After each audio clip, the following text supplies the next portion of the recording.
존경하고 사랑하는 220만 도민 여러분, 홍성현 의장님을 비롯한 선배 동료 의원 여러분, 그리고 김태흠 지사님과 김지철 교육관님, 공직자 여러분과 언론인 여러분 안녕하십니까? 서산 출신 국민의힘 이현 의원입니다. 먼저 220만 도민 여러분 앞에서 국민의 준엄한 뜻을 받들고 국민을 두려워하는 마음을 다시 한번 되새기며 다시 시작하겠다는 다짐의 약속을 드립니다. 오늘 본 의원은 도정 및 교육행정 질문을 통해 몇 가지 질문과 검토 제안을 드리려고 합니다. 첫 번째 도정 질문은 서산시와 농산시에 위치한 한센인 정착마을과 관련된 사항이고, 두 번째 교육행정 질문은 안전하고 건강한 학교 급식 운영과 관련된 질문을 드리려고 합니다. 먼저 첫 번째 도정 질문을 위해 성만재 복지국장님 발언대로 나와 주시기 바랍니다.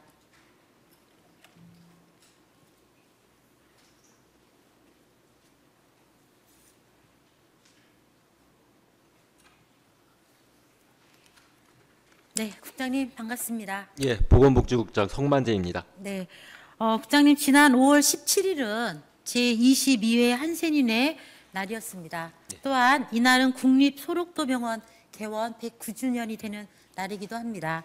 한센인에 대한 국가 차원의 정책이 시작된 지 109년이 지났다고 볼 수 있겠는데요. 특히 한센인 정착마을에는 그간 얼마나 많은 변화가 있었을까 혹시 알고 계실까요? 저희 자료 화면을 한번, 예. 109년이 지난 한번 어떤 변화가 있었는지 자료를 한번 봐주시기 바랍니다. 네, 넘겨주십시오. 예, 지금 논산 성곽마을이거든요. 저희가 성면 슬레이트 노출된 채 방치되어 있는 거고요. 그 바로 옆에 민가 바로 옆에가 우측, 좌측은 민가고요. 우측은 바로 폐축사입니다. 예, 또 넘겨주세요.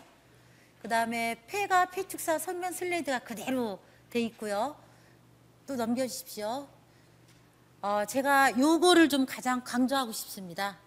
가장 강조하고 싶은데, 노란 부분은, 오른쪽에 노란 부분은 정착촌의 거주민들이 살고 있는 집입니다. 그리고 빨간 표시가 돼 있는 거는 축사와 돈사가 위치돼 있습니다. 제가 복지환경위원회 전반기 때 소속위원으로서 연구 모임을 하며 성곽마을에 갔을 때 실질적으로 80대 두 부부가 사는 곳에 그 어머니로부터 울음 섞인 얘기를 들은 게 있습니다. 국장님, 저를 한번 봐주시면 저에서 가장 제가 방점을 찍고 싶은 게 저 사진인데요.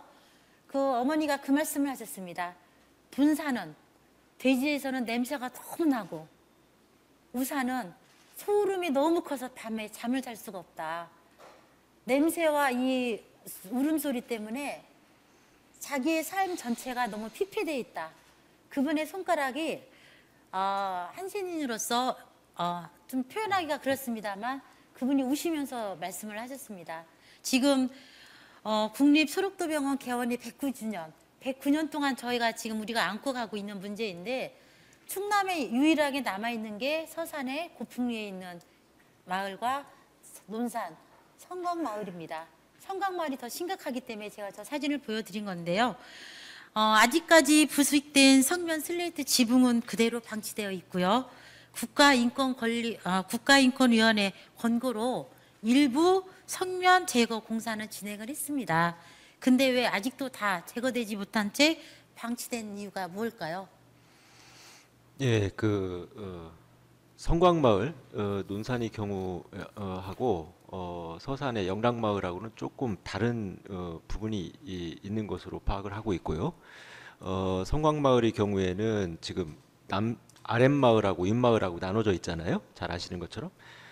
윗마을에 계신 분들은 이제 그 본인 소유로 되어 있는 그런 내용은 부지를 제가 가지고 알고 있고, 있고요. 국장님, 제가 주어진 시간이 한정되어 있기 때문에 왜 저 슬레이트 성면이 제거가 안 되고 있는지 그거에 대한 답변 혹시 알고 이게 계신가요? 소유권하고도 문제가 있는 것 같습니다. 네, 물론 네. 지자체에서 관심을 가지고 생활환경 개선에 적극적으로 개입을 했다면 지금과 같은 모습은 아닐 거라는 생각을 합니다만, 마을 내부적으로도 그 재산권 관계가 있기 때문에 동의가 전부 다 주민들이 일치하지는 않는 것으로 알고 있습니다. 맞습니다. 예. 제가 다녀올 수가 없어서 제가 정책지원관을 다시 한번 성강마을에 출장을 보냈습니다. 그래서 실질적으로 제가 재작년에 갔을 때와 얘기와 이번에 또 답변이 다를까, 혹시 주민들의 마음이 바뀌었을까, 저희가 정책지원관을 출장을 다녀왔는데요.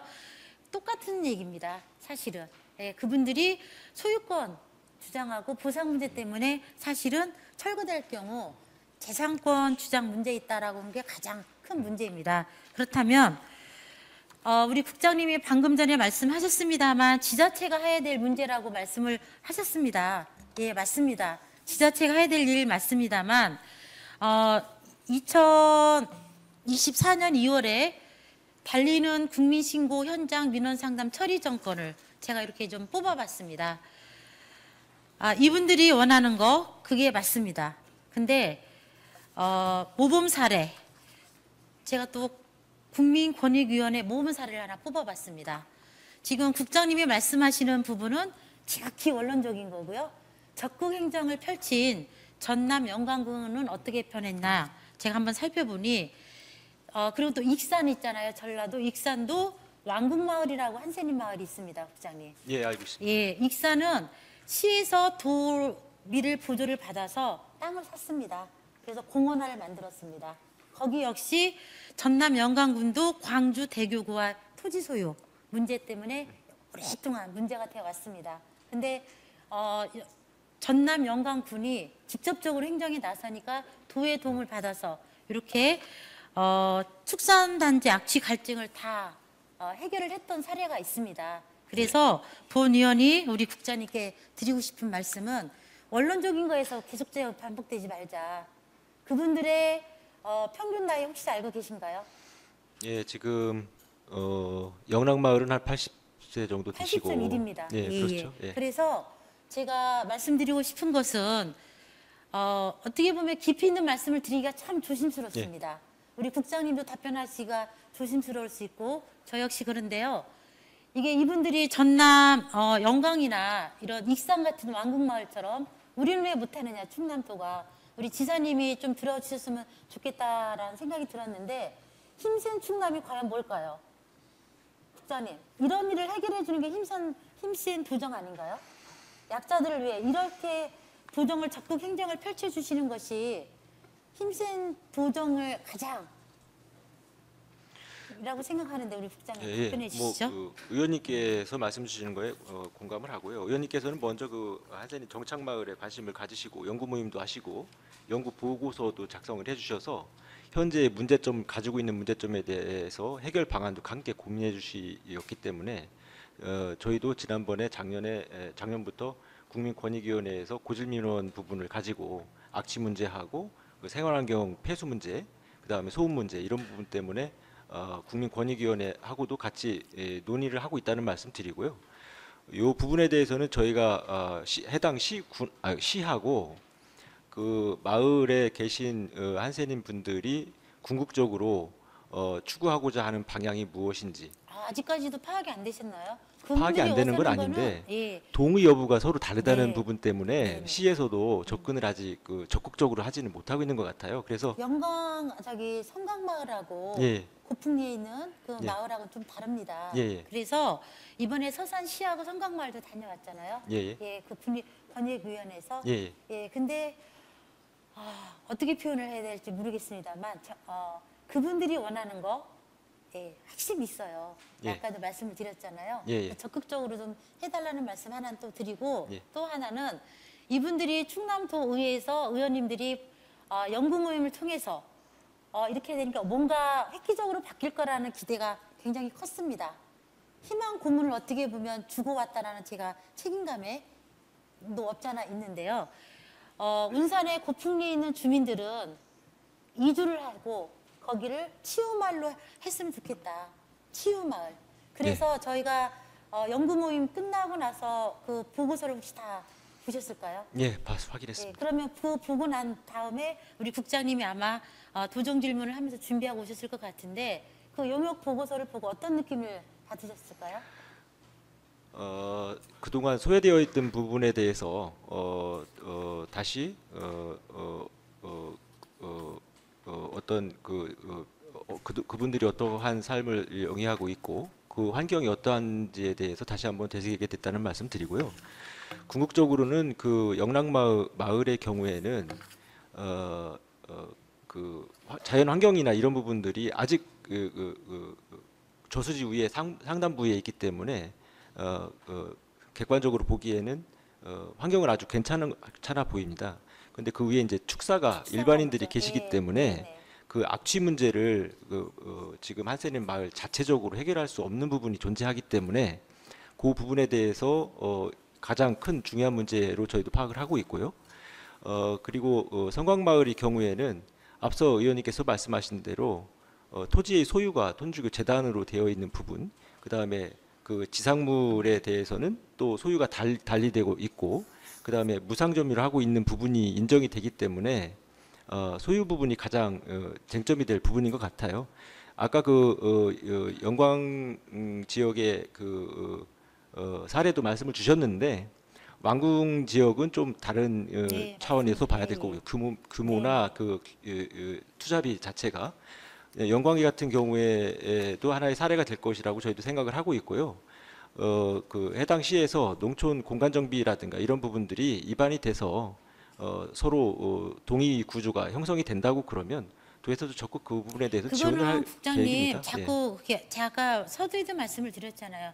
국장님의 답변은 아주 원론적인 답변만 지금 네. 계속적으로 하시는 거예요. 그렇게 하신다면 도행정이든 시행정이든 그렇게 하면 이분들이 돌아가실 때까지 절대로 해결할 수가 없습니다. 그렇다 한다면 전남 영광군도 한센인 정착마을 사례를 보면은요.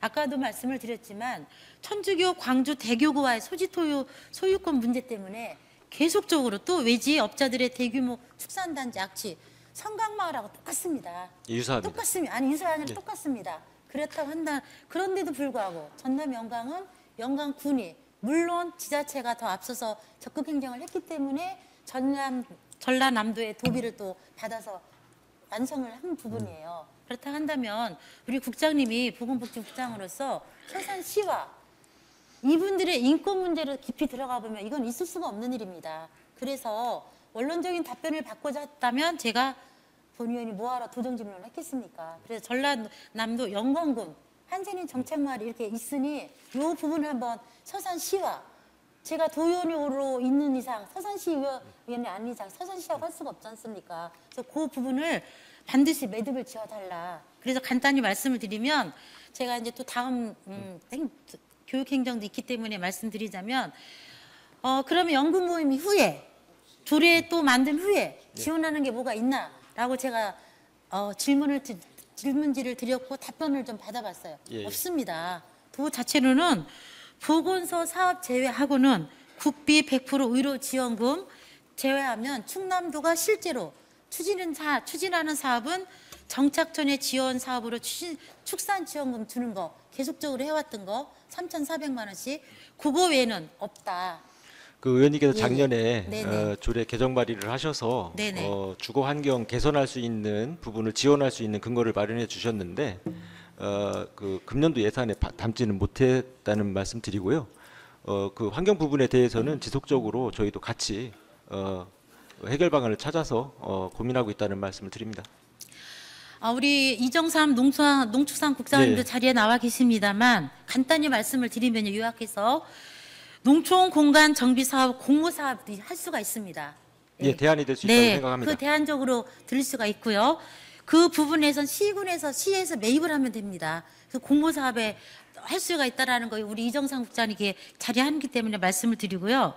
그다음에 사업 선정될 경우에는 축산 단지는 매입 완료하고 그다음에 사업 추진 전까지만 한시적으로 사용을 하고 있더라고요. 그렇게 해서 방풍벽 설치, 액비 저장소 뽑기 제한 등의 축산 악취 정합 노력을 했습니다. 그래서 네. 이런 부분을 우리 이정삼 농축산국장님도 계시기 때문에 제가 이 말씀을 드리고요. 예. 전북 익산 같은 경우는 한센인 정착마을 역시 마을의 축산 악취, 폐수 등의 문제를 한센인의만의 문제가 아니라고 이 사람들은 봤습니다. 주변에 지자체 환경 문제로 접근을 해서 특별 관리 지역으로 지정을 했습니다. 환경 개선 종합 대책을 수립을 했고요. 그다음에 축사와 정착 마을을 모두 매입을 했습니다. 그래서 해당 지역을 생태 공원으로 전환하는 사업을 추진 중에 있다라는 말씀 드립니다. 예. 예, 그렇게 해서 농축산국과 실국 간 협업이 필요하기 때문에 제가 이렇게 국장님 말씀을 드리겠습니다. 혹시 충남도가 제가 궁금한 게 있습니다. 충남도화가 한센인 정착마을의 최종 목표는 어떤 계획을 갖고 계실까? 제가 그게 좀 궁금하거든요. 그냥 이대로 가서 지자체에서 적극적으로 행정을 하면 우리도 그냥 따라가기는가? 아니면 이분들이 평균 나이가 80.1세인데 이분들의 인권 부분으로 들어가서 이분들의 삶을 노후에 조금 더 이분들이 원하는 삶을 좀 하고 마무리할 수 있도록 하겠는가라는 그 최종 목표가 어디에 있는지 제가 국장님 듣고 싶습니다. 예, 담당 국장으로서 이런 말씀드리긴 좀 숭고한 말씀이긴 하지만 한센인 분들에 대한 지금 의원님께서 말씀 주신 구체적인 계획을 저희가 입안을 해서 가지고 있지는 않습니다. 아시다시피 지금 한센인들은 지금 국내에서는 이미 사멸되어 있는 질환으로 알려져 있고 지금 정착촌에는 음성 환자들이시기 때문에 나병 환자라고 죄송합니다. 한센 병 양성 환자는 아니시거든요. 그래서 그 부분에 대해서는 의료적인 부분이 접근이 있고 그동안에도 정책적으로 의료와 복지가 같이 병행되어서 진행되어 왔다는 말씀을 드리고요.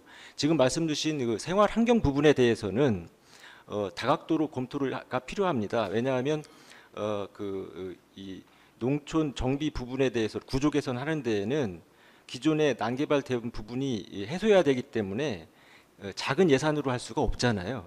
그래서 그 국민권익위에서도 그 부분을 대표적으로 주장을 해서 농촌 공간구조 개선 사업이라고 하는 그 국비가 대규모로 들어갈 수 있게끔 설계가 되어 있는 것으로 저희도 파악을 하고 있고요. 그러면 국장님, 이 부분도 아까 영광 말씀드렸지 않습니까? 예. 그 영광군이 이렇게 하기까지 들어간 예산이 어느 정도인지 파악하셨을까요? 지금 사업 신청서를 저희가 확인해 보니까 약 150억 신청을 했더라고요. 네, 150억 신청한 건 예. 어떤 부분까지 한 게 150억이죠? 거기서는 그 폐업 보상까지는 네. 군에서 이제 의지를 가지고 네네. 들어간 부분이고 이 사업 내에서는 원래 폐업 보상까지는 들어갈 수가 없더라고요. 사업비 네네. 구조가. 그리고 이제 매입하고 철거하고 공원이나 다른 이제 공공 커뮤니티 시설을 설치하는 데 들어가는 과정으로 설계된 그 개선 계획인데 그 계획을 최대 150억까지 신청을 할 수 있는 걸로 알고 그거는 이제 있는데 공허나 이분들의 보상까지 한 이후에 들어가는 비용까지 포함시킨 것이고요. 예. 한센인들한테 들어가는 비용은 25억에서 30억이었습니다. 보상이. 국장님. 거기 예. 안에서 이제 축산업을 예. 하고 계시니까 예, 예. 보상이 이제 그래서 들어가는 그런 거죠. 부분을 예, 예.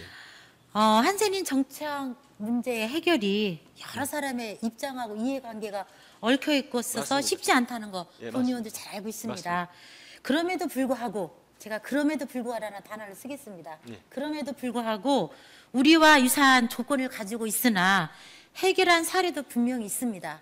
그죠? 그렇다면 한센인과 한센인 정착 마을에 대한 이해와 해결하라는 노력, 저는 의지가 더 중요하다라고 생각을 합니다. 부장님. 예. 그래서 두 가지로 제가 말씀드리고 마치도록 하겠습니다. 두 가지 근본적인 문제에 대해 다시 한번 요청드리겠습니다. 부장님. 영광이나 익산 사례처럼 지자체가 적극적으로 나서서 정착 마을의 환경 개선, 재구조화 추진해 주십시오. 그다음에 두 번째는 고령화와 인구 감소로 정착 마을 인구 세대수는 더욱 감소할 것입니다. 평균 연령 또한 계속 증가할 것입니다. 앞서도 말씀드린 바와 같이 복지국 내 노인, 장애인, 취약계층 분야뿐만 아니라 농축산국 환경산림국가의 협업 체계 재구성을 통해서 적극적으로 TF팀을 구성해서라도 대응해 달라는 말씀으로 마무리하겠습니다. 부장님. 예, 같이 고민하도록 하겠습니다. 네, 고생하셨습니다. 자리로 돌아가십시오. 다음은 교육행정 질문과 조금만 이따 돌려주세요. 네, 돌려주세요. 네.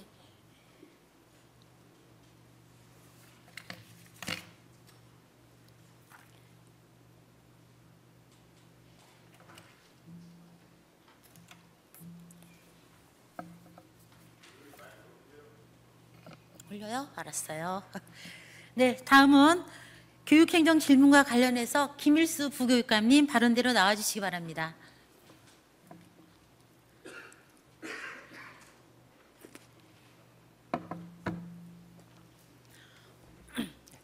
네, 반갑습니다. 부교육감님. 충남 부교육감 김일수입니다. 예, 네. 반갑습니다. 부교육감님, 우리 충남도는 2011년 초등학교 전면 무상급식을 시작으로 현재까지 보편적 교육복지 실현을 위해 무상급식을 실시하고 있습니다. 그래서 학부모님들의 부담을 경감하고 학생들이 안전하게 성장할 수 있도록 충남도와 함께 협력하고 있습니다. 그런데 안전하고 건강한 학교 급식을 위해 가장 기본 인프라라고 할 수 있는 조리실이 없는 학교가 아직도 도내 106개 학교가 있습니다. 비율로 보면 14.5%가 교내에 조리실이 없는 비조리교입니다. 맞습니까? 네, 맞습니다. 네.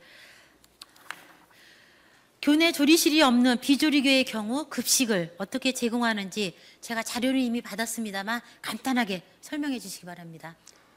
예, 말씀 주신 대로 단독 조리교가 대부분이지만 그렇지 않은 경우에는 그 공동 조리교 형태로 해서 일부 학교는 운반 급식을 하고 있고요. 또 통합 학교의 경우에는 그 같은 식당에서 이렇게 배식이 이루어지고 있습니다. 네, 그러면 비조리교는 임시 조치인가요? 아니면 계속적으로 학생 수가 감소하거나 증가하거나 상관없이 계속 비조리 학교는 유지되는 건가요? 지금 공동 조리교의 경우에 일정 조건을 충족하면 단독 조리교로 전환을 할 수 있는, 그거는 학생 수를 말씀하시는 거죠? 예, 급식 학생 수와 또 중장기 그 학생 배치 계획에 있어서의 학생 규모 유지 여부, 또 학교의 희망, 또 급식 시설 설비 여건 등을 종합적으로 고려해서 단독 조리교 전환을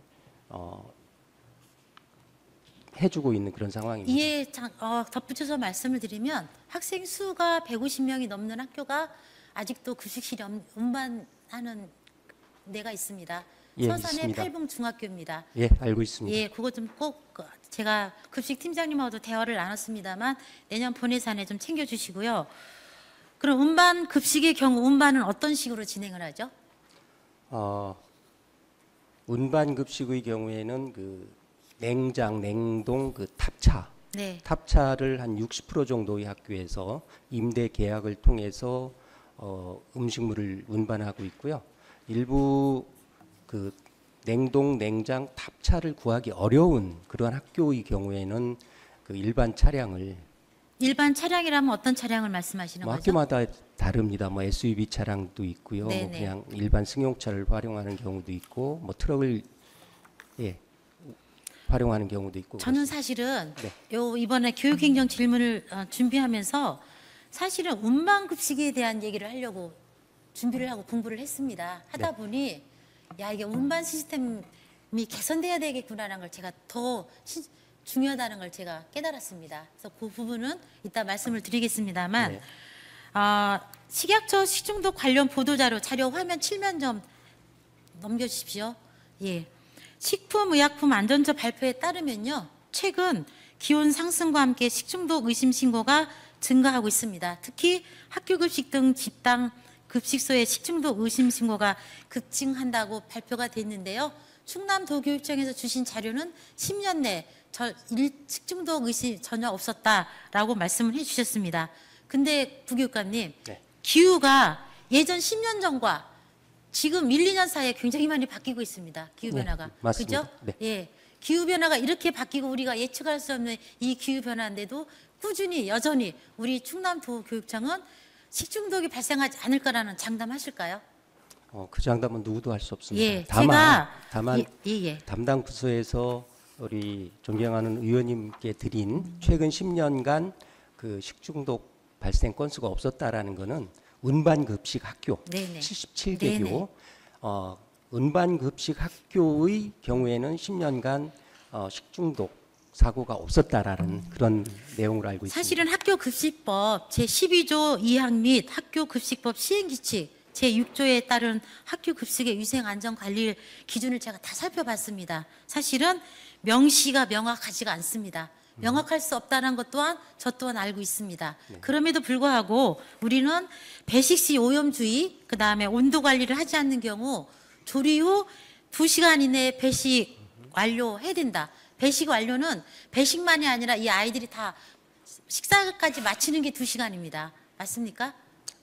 조리와 예. 배식까지입니다. 예. 그렇게 해서 하는데 제가 또 한 가지 말씀을 드리고 싶은 게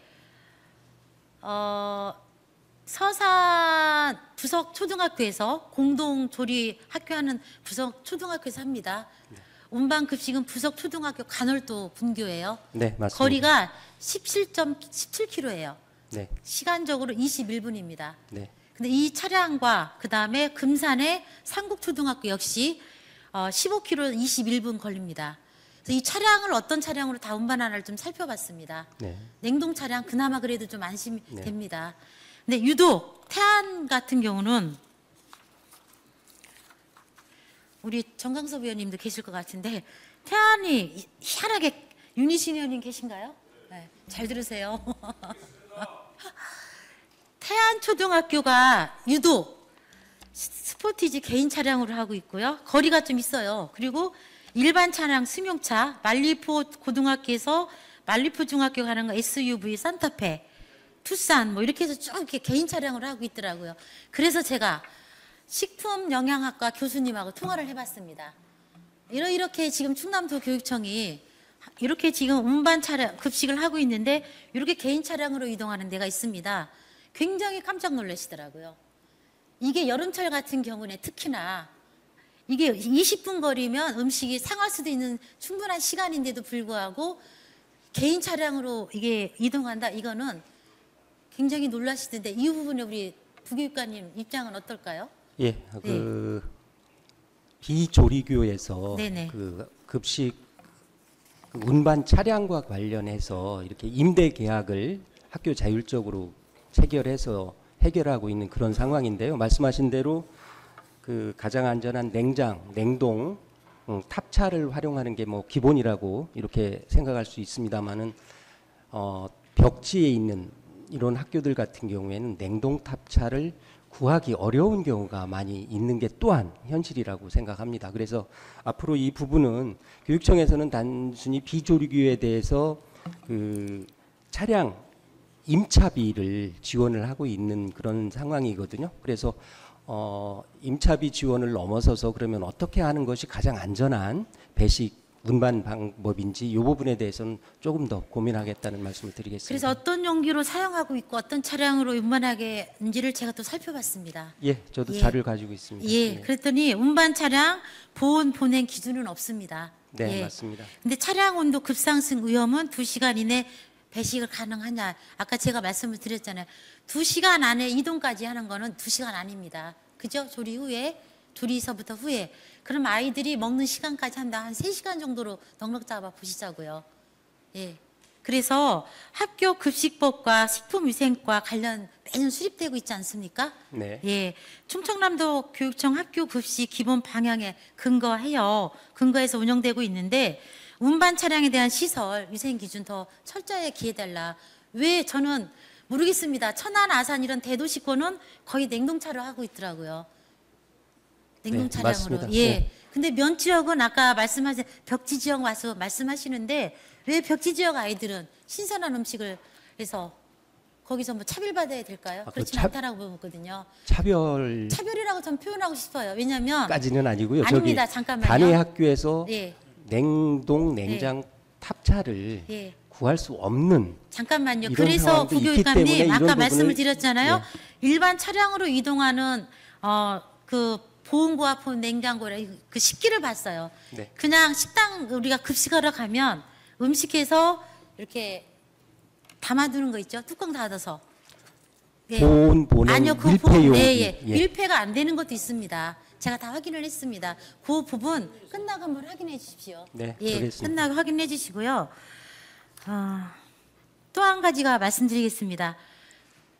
성장하는 아이들의 영양소, 유치원과 중학생과 영양소가 어떻게 차이가 있나요? 아니면 똑같을까요? 당연히 차이가 있습니다. 당연히 차이가 있죠. 제가 77개 학교 하는 학교에 공동조리 하는 걸 좀 봤습니다. 학교 급식의 영양 관리 기준표를 보고서 학교 급식의 영양 관리를 좀 봤는데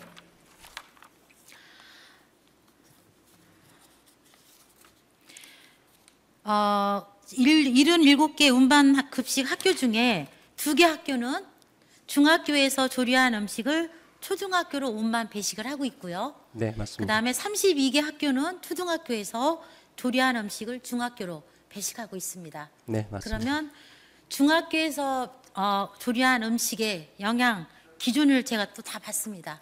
학교 급식의 영양 관리 기준 제5조 제1항 관련해서 부교육관님 다 살펴보니 초등학교는 병설 유치원이 있기 때문에 뭐 모든 학교가 그렇지는 않습니다만 대부분 초등학교는 병설 유치원 아이들이 있습니다. 그죠? 그럼 중학교에서 만든 조리한 음식을 초등학교로 갈 경우에 에너지를 한번 살펴봤습니다. 유치원생이 400이라고 한다면 중학교 남자 아이는 840입니다. 2배가 넘습니다. 단백질을 봤습니다. 7.7입니다. 유치원생은 중학교 남학생은 20.0입니다. 20g. 그다음에 비타민 A 같은 경우는 66인데 중학생은 177입니다. 예. 칼슘을 봤습니다. 142인데 267입니다. 근데 제가 소아과 의사들하고 식품영양학과 교수님하고 다 통화 확인해 본 결과 음식으로 제가 이렇게 좀 자료를 요청을 했더니 양으로 더 늘리면 된다라는 답변을 해주시더라고요. 우리 부교육감님도 같은 생각인지 제가 좀 질문을 드리고 싶습니다. 그 말씀 주신 거는 그 배식량을 기준으로 해서 이렇게 영양 관리 기준을 맞추고 있다라는 거는 뭐 현실입니다. 현실인데 아까 말씀 주신 대로 그 초등학교에서 공동 조리해서 중학교로 가는 게 32개라고 말씀하셨고요. 네네. 중학교에서 조리해서 초등학교로 가는 게 두 개 두 개교잖아요. 예. 예. 이런 부분이 말씀 주신 그런 지적 사항 때문에 학교 현장에서 이루어지고 있다라고 이해해 주시고요. 그다음에 앞으로 제가 잠깐만요. 이해를 잘못. 그러니까 지금 다시 초등학교가 네. 공동 조리 교인 경우가 초등학교도 마찬가지입니다. 부교육감님. 중학교에서 초등학교로 가는 2개 학교를 제가 초점을 맞추려는 게 아니라 네. 초등학교에서 해서 중학교로 간다 하더라도 메뉴가 똑같아요. 그러면 이 아이들이 영양 관리 성장하는 네, 기본적으로 네네. 아까 학교 급식 기본 방향을 네네. 도교육청에서 만들고 있지 않습니까? 네네. 마찬가지로 단위 학교에서도 네네. 공동 조리교 또 운반 급식 학교 이런 경우에도 매년 학기 시작 전에 학교 급식 운영 계획을 매년 수립하고 있습니다. 네, 알고 있습니다. 그 수립 네. 시에 네네. 공동 조리교와 운반 급식 교 간의 협의를 통해서 식단이라든가 그 영양 관리 기준 충족 여부 이런 것에 대한 그 연간 계획을 세워서 학교급식 운영위원회의 심의를 거쳐서 그 내용도 알고 예, 있습니다. 이렇게 하고 있습니다. 그러니까 결과적으로 일부, 결론적으로 우리 부교육관님이 말씀하시는 거는 그러면 학교 급식을 이렇게 같이 초등학교와 중학교와 같이 한다 하더라도 식단 메뉴는 다르다는 얘기인가요? 메뉴가 다를 수는 없겠습니다만은 그렇으니까요. 네. 저 부교육감님 자꾸 이렇게 말씀을 돌리시는데요. 메뉴가 식단이 똑같습니다. 그러면 똑같은 메뉴에서 결론적으로는 비타민이나 에너지나 단백질이나 칼슘이나 아이들이 성장하는 데 필요한 필수 영양소를 양으로 이 아이들을 충족시키고 있다. 결론은 이거예요. 그죠? 그러니까 그 네, 예. 한 끼를 놓고 그렇죠. 봤을 때는 네네. 그렇게 말씀을 하실 수도 있겠지만은 네. 이거를 주 단위, 월 단위 이 연간 계획을 수립을 하지 않습니까? 그 계획 그래서 제가 수립된 계획 말씀드리고 속에서 싶은 얘기는 예, 영양 물론 점심 관리 한 기준을 끼를 충족- 놓고 얘기할 수 있냐라고 하실 수 있어요. 네. 그래서 이 전문가들은 이렇게 표현을 합니다. 말씀을 하시기를 단순히 양을 가지고 이 더 먹인다고 해서 해결될 수 있는 문제가 아니다. 유치원 아니면 유치원 아이들과 저학년 아이들하고는 양으로 갖고 해결할 수가 없으니 중등 학생들을 똑같은 식당을 한다면 고단백질을 하나를 더 추가를 하든 아니면 비타민이나 비타민 A나 단백질 같은 경우는 간식으로라도 더해서 보충을 해줘야 된다. 왜냐? 요즘 아이들은 아침을 거르고 오는 아이들이 대다수인데 점심 한 끼로라고 해서 한 끼로 가지고 이 모든 영양소를 다 학교에서 충족시킬 수 없지 않냐라고 반문을 한다면 드릴 말씀은 없습니다. 하지만 학교에서 아이들의 성장기를 위해서라면 그 정도는 더 고민해서 어디에 예산을 더 해야 될까라는 고민을 해야 되지 않느냐. 예, 그 말씀을 드리고 예, 싶습니다. 말씀 주신 네. 사항은 네네. 그 내년도 수립 예정인 학교급식 기본 방향 네. 수립 과정에서 좀 더 면밀히 검토하고 반영될 수 있도록 예, 고민하겠다는 말씀드립니다. 네, 내년 해서 본의원 또한 또 확인해 보겠습니다. 조리실 그 조리휴임 때문에 본의원이 도정 질문을 했음에도 불구하고 아직 50%밖에 진행이 안 되고 있다는 것도 제가 보고를 받았기 때문에요. 적극적으로 좀 해달라는 말씀 드리고 또 마지막으로 이렇게 말씀을 드리고 싶었어요. 역으로요. 사실은 저출생 문제로 학생 수가 자꾸 줄고 있잖아요. 근데 이게 운반 급식을 제가 반대하는 게 맞는가? 제가 이거 교육행정 질문을 준비하면서 이 딜레마에 빠졌습니다. 고민을 하는 시간을 가졌습니다. 이게 과연 다 따로따로 이게 개별 급식을 하라고 하는 게 맞느냐? 지금 저희 지역의 학교도 초등학교가 40여 명입니다. 근데 계속 단독으로 해서 뭐 30억 이상 들여서 또 인건비 들으면서 이거를 단독으로 해야 되느냐? 요 불문을 또 제가 강하게 주장할 수는 없겠다라는 고민에 빠졌습니다. 그래서 주문을 드리자면 이게 저출생 시대에 가면서 학생 수는 줄고 있고 학교가 폐교되는 학교는 갈수록 늘어날 건 뻔하지 않습니까? 그래서 중장기적으로 거시적으로 그러면 급식을 어떻게 우리가 해야 되느냐. 2012년도에 청양에서 거점 급식을 하자 했을 때 학부모님들의 반발로 중단된 사례가 있었습니다. 하지만 이게 우리가 충남도뿐만이 아니라 전체적으로 운반 거점을 하든 어떤 방식이든 아이들의 급식을 위해서는 우리가 지금부터 준비해야 된다. 이 말씀을 꼭 드리고 싶습니다. 예, 전적으로 공감합니다. 예, 그리고 또 하나 마지막으로는요. 충남교육청 외국인 다문 학생들이 문화적 다양성에 대한 배려를 어떻게 하는지 궁금해서 우리 교육감님이 늘 말씀하시는 약자와 이런 부분에 있어서 제가 살펴봤습니다. 부교육감님. 도내 초등학생 7.1%, 중학생의 5.8%, 고등학생의 3.3%가 외국인을 포함한 다문 학생입니다. 다문 학생 비율이 높은 80% 이상인 학교가 있습니다. 아산의 신창 초등학교 아실 겁니다. 급식 식단표를 제가 좀 살펴봤는데요. 제가 깜짝 놀랐습니다. 인근 타 학교와 전혀 거의 차이가 없습니다. 부교육감님, 신창 초등학교는 우즈벡, 고려인, 우즈벡 학생들이 많습니다. 그죠? 네, 맞습니다. 그러면 우즈벡 학생들은 학생들은 종교가 뭔지 알고 계신가요? 무슬림입니다. 네, 무슬림은 돼지고기를 먹지 않습니다. 네, 근데 버젓이 돼지고기로 다 나가고 있습니다. 그러면 식단표가 이 부모들이 그 전에라도 살펴보고 돼지고기가 나오네. 그럼 우리 아이는 이거라도 좀 싸서 보내야 되겠다라든가 준비해서 보내지 않겠습니까? 그러면 아산 신창초에 있는 우즈벡 학생들은 돼지고기가 나오는 날은 전혀 먹을 수가 없어요. 일반 물론 타 음식은 반찬을 먹겠죠. 근데 전혀 배려가 돼 있지 않다. 다문화에 대한 포용성 충남교육청에서는 계속 보여주겠다라고 하고 있습니다만 전혀 보여지고 있지 않은 사례를 제가 하나 들고 싶고요.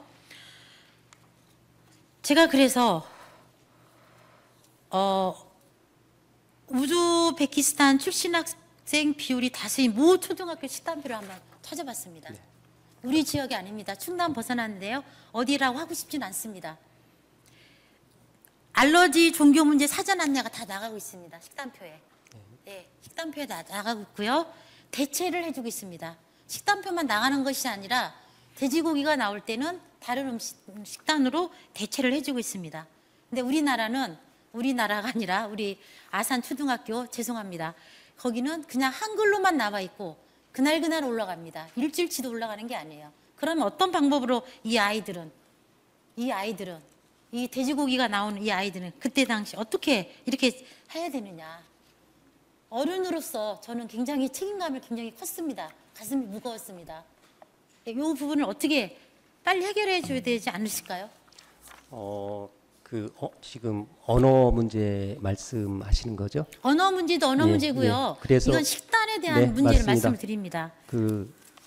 우리 충남교육청에서는 그 소리펜이라고 하는 그 외국어 인식 시스템을 개발해서 그 다문화 학생들한테 나눠주고 있습니다. 그걸 통해서 한글로 되어 있을지라도 그것이 번역이 돼서 이렇게 읽을 수 있는 그런 제도적 장치는 부족하지만 되어 있다라고 보고요.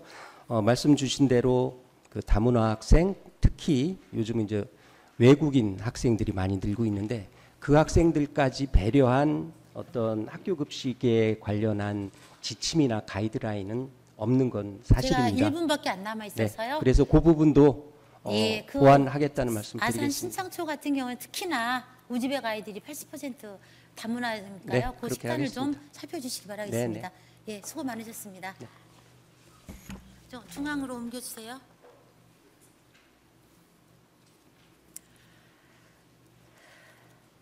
네, 오늘 본 의원은 첫 번째로 과거 한센인 정책으로 인해 현재까지도 보이지 않는 울타리에 갇혀있는 한센인 정착마을 거주민들에 대해 충남도 차원의 적극적인 문제 해결 의지가 필요하다는 말씀과 제안을 드렸습니다.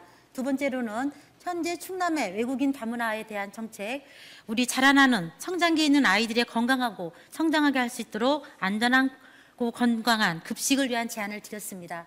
과거에 발생한 문제였으나 현재까지 해결되지 못한, 좀 빨리 올려주세요. 한센인 정착촌 갈등이 앞으로도 계속될 수 있듯이 현재 외국인 다문화 학생에 대한 정책 역시 미래의 어느 시점에서 결과로 보여질 것입니다. 우리 사회 또 다른 갈등 요인으로 나타날지 아니면 모험 사례가 될지는 지금 우리가 결정할 수 있습니다. 충남의 과거, 현재는 물론 미래를 위해 충청남도와 충남교육청이 적극적으로 나서줄 것을 당부드리며 이상으로 도정 질문을 마치겠습니다. 끝까지 경청해 주셔서 감사합니다.